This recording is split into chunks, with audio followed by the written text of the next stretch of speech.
नमस्कार, जन टीवी उत्तराखंड में आप सभी का स्वागत है। मैं हूं आपके साथ प्रियंका तिवारी। खबरों को विस्तार से जानेंगे, लेकिन उससे पहले एक नजर हेडलाइंस पर। 13 राज्यों की 88 सीटों पर वोटिंग खत्म। त्रिपुरा, मणिपुर में 75%, राजस्थान में 60% से ज्यादा। जयराम रमेश का आरोप, मणिपुर के बूथ में लोकतंत्र हाईजैक। सीएम धामी ने 4 धाम यात्रा को लेकर की बैठक, तैयारियों को लेकर दिए निर्देश। घोड़े खच्चरों के लिए पशु चिकित्सकों की तैनाती के आदेश। हल्द्वानी में ईडी की छापेमारी से हड़कंप। सुरजीत सिंह नरूला के घर कार्रवाई, सुबह से चल रही कार्रवाई।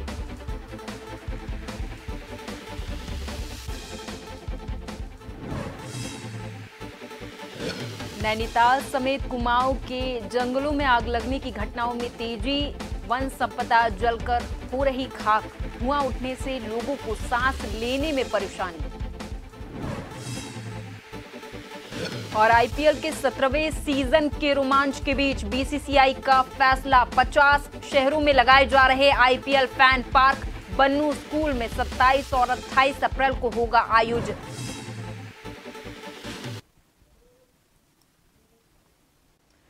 बढ़ेंगे खबरों की ओर। देहरादून में आज 4 धाम यात्रा की व्यवस्थाओं को लेकर मुख्यमंत्री पुष्कर सिंह धामी ने बैठक की है।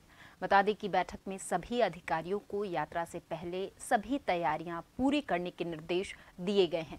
साथ ही अस्थायी चिकित्सा केंद्रों में चिकित्सा और जरूरी स्टाफ की तैनाती के साथ साथ घोड़े खच्चरों को होने वाली बीमारियों की रोकथाम के लिए पशु चिकित्सकों की तैनाती करने के निर्देश भी दिए गए हैं। वहीं इसी क्रम में मुख्यमंत्री धामी ने 4 धाम यात्रा को लेकर कहा कि प्रदेश में कानून सुरक्षा, यातायात, साफ सफाई की व्यवस्था को दुरुस्त किया जाए।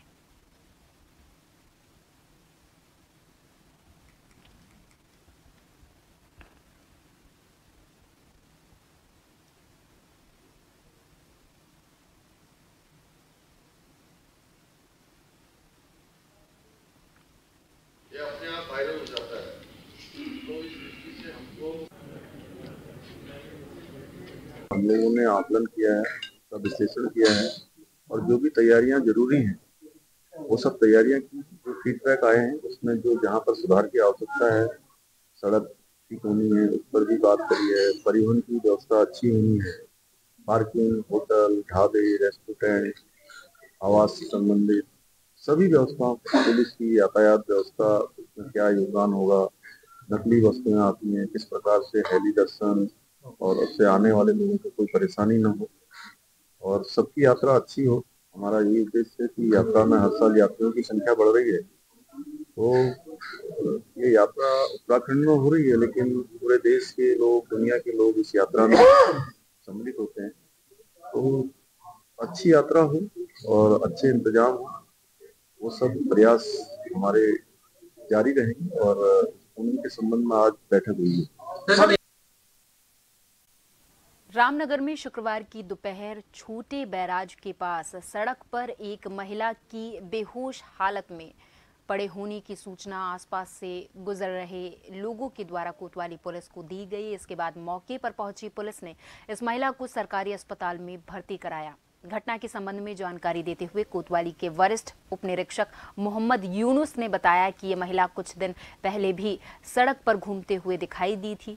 उन्होंने बताया कि आज भी सूचना मिलने पर मौके पर पहुंची पुलिस ने इस अज्ञात महिला को उपचार के लिए अस्पताल पहुंचाया।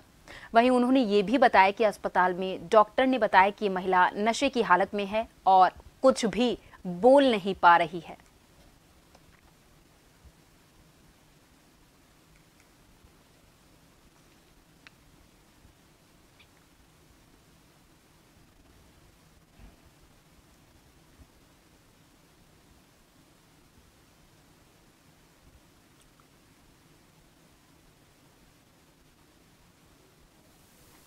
ये अभी जानकारी प्राप्त हुई थी कि एक महिला जो है हल्द्वानी बस अड्डे के पास में नशे की हालत में पड़ी हुई है। इस पर 112 और चीता पुलिसकर्मी वहाँ मौके पे पहुँचे हैं।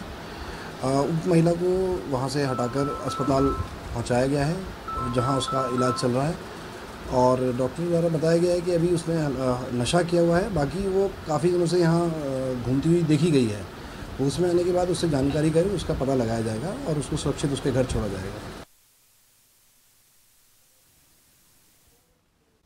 हल्द्वानी से खबर है, यहाँ ईडी की छापेमारी से हड़कंप मचा हुआ है। दरअसल ईडी ने तिकोनिया स्थित गुरु तेग बहादुर गली में छापामार कार्रवाई की है। जानकारी के लिए बता दें कि ये छापेमारी सुबह से लगातार जारी है। दरअसल ये कार्रवाई सुरजीत सिंह नरूला के घर में चल रही है।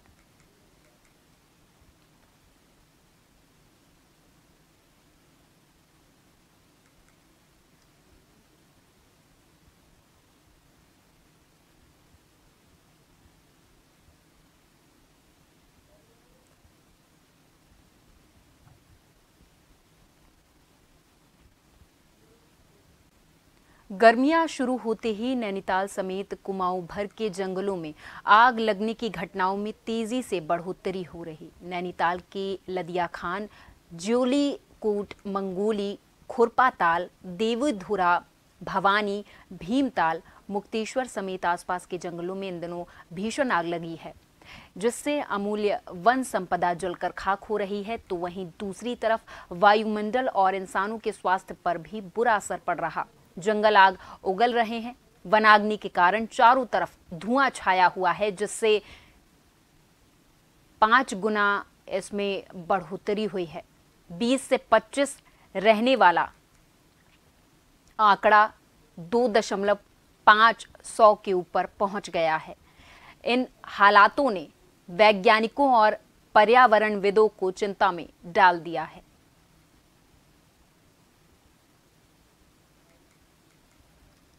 हमारे द्वारा वनाग्नि पर नियंत्रण करने के पूरे प्रयास किए जा रहे हैं। जैसे ही हमको फायर अलर्ट्स प्राप्त होते हैं, तत्काल वन क्षेत्राधिकारियों को सूचित किया जाता है। वन क्षेत्राधिकारियों द्वारा तत्काल मौके पर स्टाफ के साथ फायर वॉचरों को भेजा जाता है और वनाग्नि पर नियंत्रण किया जाता है। और इसके अलावा हम लोग लगातार फायर लाइनों की सफाई कर रहे हैं अपने क्षेत्रों में। तो फायर अलर्ट प्राप्त होते ही टीमें मौके पर पहुंच जाती हैं और वनाग्नि को कंट्रोल करती हैं। हमारे डिवीज़न में गदगदिया रेंज, भाखड़ा रेंज और हल्द्वानी रेंज ऐसी रेंजेस हैं जिनमें हमें फायर अलर्ट्स प्राप्त हो रहे हैं।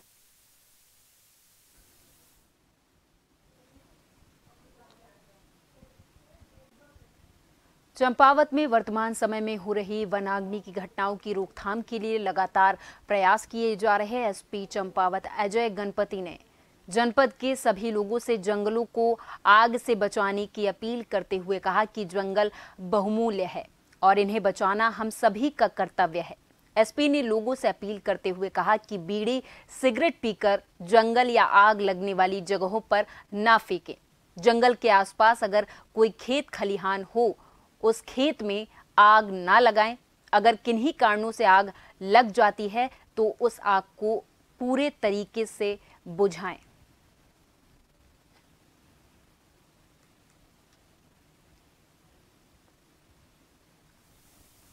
चंपावत वन संपत्ति से भरपूर जिला है, लेकिन कुछ दिनों से वनाग्नि की घटनाओं को देखा गया है, जो एक चिंता का विषय है, क्योंकि वनाग्नि की वजह से पशु पक्षी, वनस्पति जीवन, मिट्टी तथा पानी के स्रोतों पर प्रतिकूल प्रभाव पड़ता है। आप सभी से चंपावत पुलिस की ओर से हमारा ये अनुरोध रहेगा कि जो वाहन चालक है, रास्ते से जाते वक्त अगर बीड़ी सिगरेट का सेवन करते हैं तो उसको सेवन के बाद आप जंगल की तरफ ना फेंके, जिससे कि आगजनी की घटना हो सके। कोई खेत या खलिहान अगर जंगल के पास में है तो उस खेत खलिहान में आग न जलाए।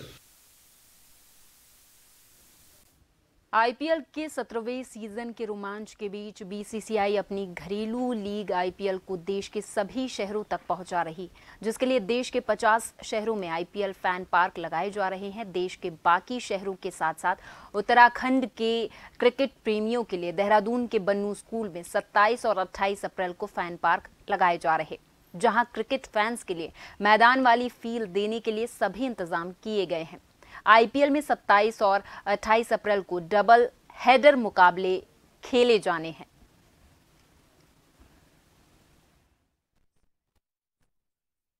प्रशासन, लोकल पुलिस, हर कोई इन्वॉल्व है। विदाउट परमिशन ये इवेंट होता नहीं है। सब परमिशंस आ चुके हैं। Police is involve. पुलिस के अलावा यहाँ पे जो प्राइवेट सिक्योरिटी है, जेंट्स लेडीज़ वो भी रहेंगी। सो बंदोबस्त ऐसा किया गया है सिक्योरिटी का जो कि 10 से 12,000 लोगों को हैंडल कर पाए। तो यदि 10,000 आते हैं या नहीं आते, समझो अगर 8,000 भी आते हैं फिर भी हम तैयार हैं 10 से 12,000 लोगों को हैंडल करने के लिए। प्रदेश में लग रही वनाग्नि को लेकर अब कांग्रेस विधायक सुमित हृदयेश राज्य सरकार पर हमलावर हो गए हैं। वन विभाग के द्वारा जारी किया गया टोल फ्री नंबर विधायक के बार बार मिलाने के बाद भी बंद आया, जिस पर विधायक ने कड़ी नाराजगी जताई है और कहा है कि पर्यटन पर वनाग्नि का बड़ा असर पड़ रहा और ऐसे ही हालात रहे तो मई और जून में हाहाकार मच सकता है, क्योंकि इस बार बारिश और बर्फबारी न होने के कारण सूखे के आसार बन रहे।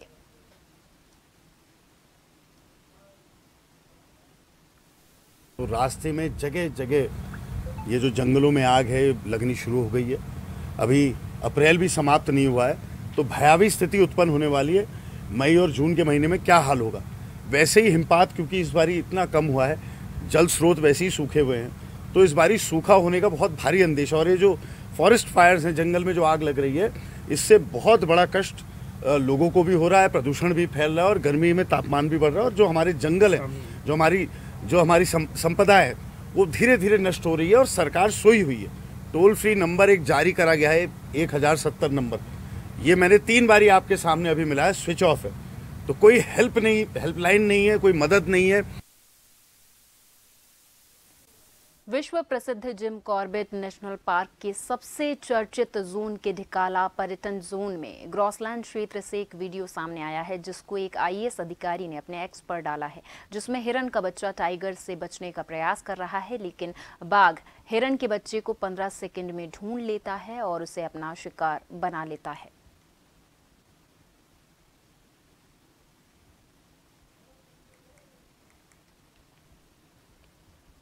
एक वीडियो ये सामने आया है जिसे आईएएस अधिकारी ने अपने एक्स पर पोस्ट किया है, जिसमें एक हिरन का बच्चा टाइगर से बचने का प्रयास करता है, लेकिन बाघ हिरन के बच्चे को 15 सेकंड में ढूंढ लेता है और उसे अपना शिकार बना लेता है।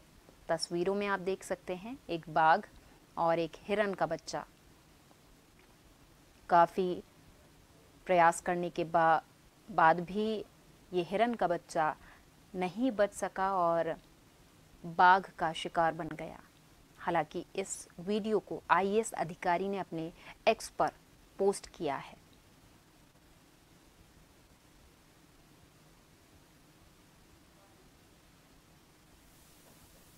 देखिए, ये कॉर्बेट टाइगर रिजर्व का एक वीडियो बताया जा रहा है जो संभवतः ढिकाला ग्रासलैंड का लगता है।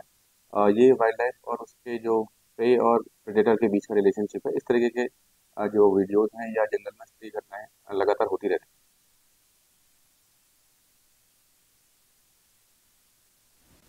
हैं। एसीएमओ के अचानक दौरे से मंगलौर कस्बा हॉस्पिटल स्वामियों में हड़कंप मच गया। आनन फानन में ज्यादातर अस्पताल मालिक अस्पताल छोड़कर फरार हो गए। बता दें कि मंगलौर कस्बे में लगभग 1 दर्जन के करीब प्राइवेट अस्पताल पैथोलॉजी लैब संचालित हो रहे हैं, जिनकी संख्या लगातार बढ़ रही और ज्यादातर हॉस्पिटल फर्जी तरीके से चलाए जा रहे हैं, जिसकी शिकायत मंगलौर कस्बे वासियों की तरफ से उच्च अधिकारियों को कई बार की गई थी, जिसके संबंध में आज कार्रवाई की गई है।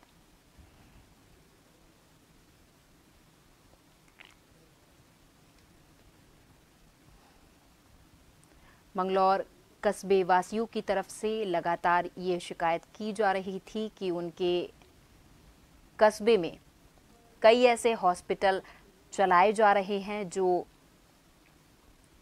अवैध तरीके से चलाए जा रहे हैं, जो नियमों के विरुद्ध चल रहे हैं, जिनके पास कोई कागजात, कोई सर्टिफिकेट, कोई दस्तावेज नहीं है। हालांकि लगातार मंगलौर कस्बे वासियों की तरफ से ये शिकायत की जा रही थी अधिकारियों को, लेकिन कोई कार्रवाई नहीं की गई, जिसके बाद कस्बे वासियों को अपने आंदोलन में और आगे जाना पड़ा और अधिकारियों से इसकी शिकायत उच्च अधिकारियों से करनी पड़ी उन्हें। और जब उन्होंने ऐसा किया तो उच्च अधिकारियों ने आज इस संबंध में कार्रवाई की है। और जब एसीएमओ अचानक दौरे पर मंगलौर कस्बा हॉस्पिटल पहुंचे तो वहां हॉस्पिटल स्वामियों में हड़कंप मच गया और कई ऐसे हॉस्पिटल मालिक थे जो अपना अस्पताल छोड़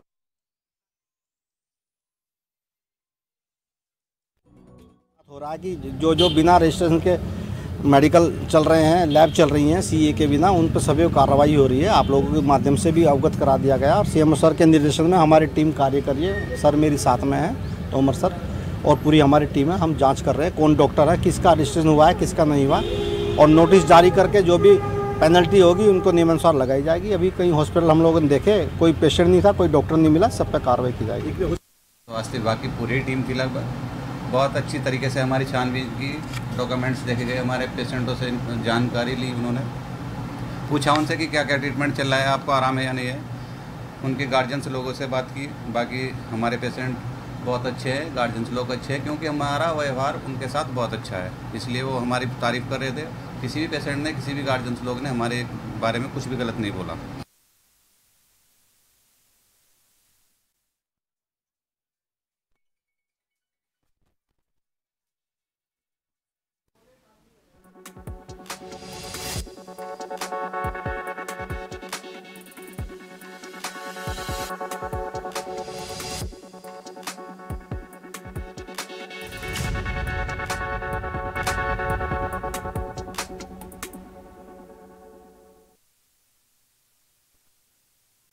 ब्रेक के बाद एक बार फिर से आप सभी का बहुत स्वागत है। खबरों की ओर रुख करेंगे। कारबेट नगरी रामनगर में यूकेडी नेता शिव सिंह रावत ने शिरडी साईं बाबा मंदिर पीरुमदार आयोजित भंडारे में शिरकत की है। इस दौरान श्रद्धालुओं में भक्ति का माहौल देखने को मिला है। श्रद्धालुओं ने प्रसाद ग्रहण किया। उन्होंने कहा कि मुझे भंडारे में शिरकत करने का ये जो सौभाग्य प्राप्त हुआ है, इसका मैं हमेशा से ऋणी रहूंगा। हमेशा से ही मैं इसकी आस में बैठा था। साथ ही साईं बाबा आशीर्वाद लेकर उन्होंने क्षेत्र और प्रदेश की खुशहाली की कामना की है।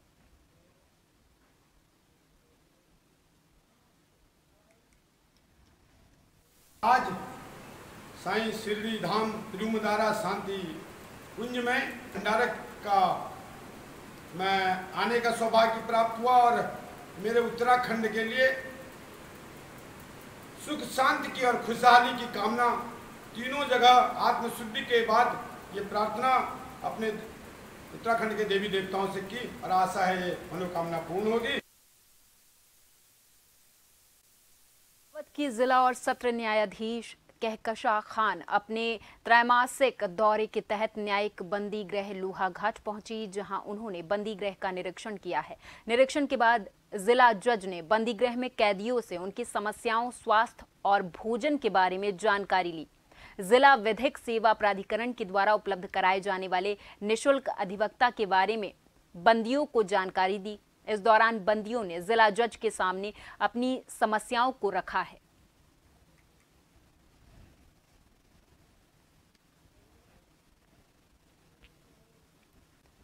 वर्तमान में खेतों में खड़ी गेहूं की फसल पकने के बाद गेहूं की कटाई का काम शुरू हो गया है, तो वहीं अब गेहूं काश्तकार बेचने के लिए सीड्स प्लांट और फ्लोर मिलों में जा रहे हैं। कृषि उत्पादन मंडी समिति के साथ ही इससे जुड़े कुछ अन्य विभागों की संयुक्त टीम ने रामनगर में कुछ स्थानों पर अचानक छापामार कार्रवाई की है। इसके बाद लोगों में हड़कंप देखा गया। वहीं इस संबंध में जानकारी देते हुए रामनगर कृषि उत्पादन मंडी समिति के सचिव सहील अहमद ने बताया कि उच्च अधिकारियों के निर्देश पर तहसीलदार रामनगर की अध्यक्षता में गठित टीम में शामिल लोगों के द्वारा रामनगर के श्री बालाजी फ्लोर मिल और इसके एसके एग्री प्रोडक्ट के यहाँ छापामार कार्रवाई की गई है। उन्होंने बताया कि अभियान का मुख्य मकसद है कि गेहूं की कालाबाजारी ना हो और ना ही टैक्स चोरी हो सके और काश्तकारों को उसके गेहूं का उचित मूल्य मिल सके।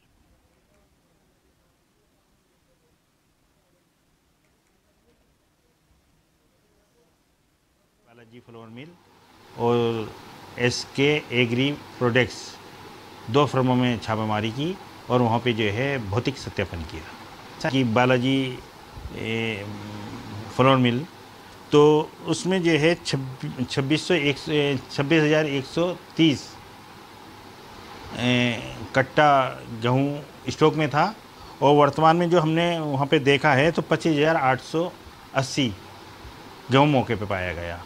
तो लगभग 250 कट्टा गेहूँ कम पाया गया। इसी प्रकार जो है SK एग्री प्रोडक्ट्स में 41,665 कट्टा स्टॉक में था और मौके पे जो हमने निरीक्षण किया तो इसमें 41,107 कट्टा मौके पे पाया, तो 538 कट्टा कम वहाँ पे पाया गया। तो इनका जो है स्पष्टीकरण मांगा गया है। नैनीताल के BD पांडे अस्पताल में स्वास्थ्य विभाग के द्वारा लगातार डेंगू मलेरिया बचाव जागरूकता अभियान चलाया गया है। डॉक्टर MS दुगताल ने कहा कि डेंगू मलेरिया से बचने के लिए घर के आसपास साफ पानी होना चाहिए, गंदे पानी को जमा ना होने दे। इसके बाद मिट्टी के तेल और जले हुए मोबिल का छिड़काव करने की सलाह भी दी है। सोते समय मच्छरदानी का प्रयोग करने के साथ ही फुल बाह के कपड़े पहनने की भी सलाह दी गई है। घर के सभी कमरों की सफाई के साथ साथ टूटे फूटे बर्तनों, कूलर, AC, फ्रिज में पानी जमा न होने दें। साथ ही कहा कि लक्षण मिलने पर फौरन जांच कराएं। जांच की व्यवस्था निःशुल्क उपलब्ध है। इसके साथ ही अस्पताल में लोगों को मच्छरदानी भी दी गई है।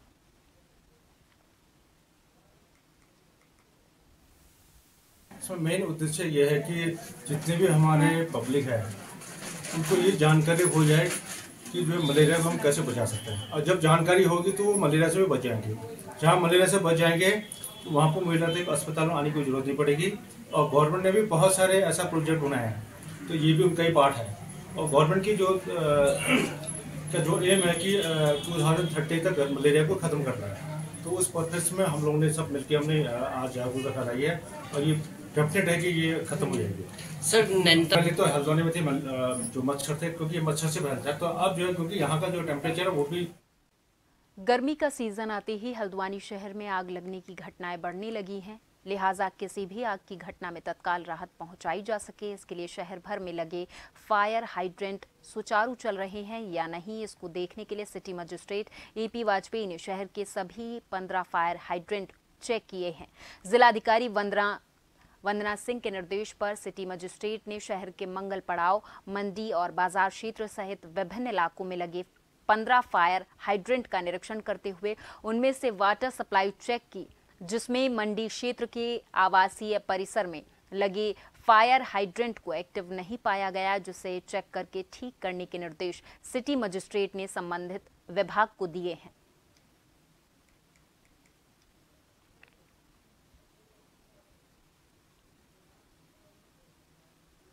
अभी फायर सीजन चल रहा है और अभी रिसेंटली शहर और उसके आसपास कई क्षेत्रों में अग्निकांड की घटनाएं हुई हैं। उसी को देखते हुए जिलाधिकारी महोदय द्वारा जितने भी हमारे फायर हाइड्रेंट्स शहर के विभिन्न भागों में स्थापित हैं उनको क्रियाशीलता के संबंध में उनके जांच के निर्देश दिए गए थे। तो उसी क्रम में आज जल संस्थान फायर सर्विसेज के साथ, इसके अलावा जल निगम के अधिकारियों के साथ निरीक्षण किया गया। शहर में कुल हमारे लगभग 15 हाइड्रेंट काम कर रहे हैं, जिसमें से मंडी में एक हाइड्रेंट क्रियाशील अवस्था में नहीं पाया गया। साथ ही कुछ हाइड्रेंट्स ऐसे हैं जहां पर लीकेज की प्रॉब्लम है, कुछ में मेंटेनेंस वर्क होना है, तो इन सभी तथ्यों को देखा गया है। कुछ और इसी के साथ उत्तराखंड के इस खास बुलेटिन में मेरे साथ बस इतना ही। आप देखते रहें जन TV। नमस्कार।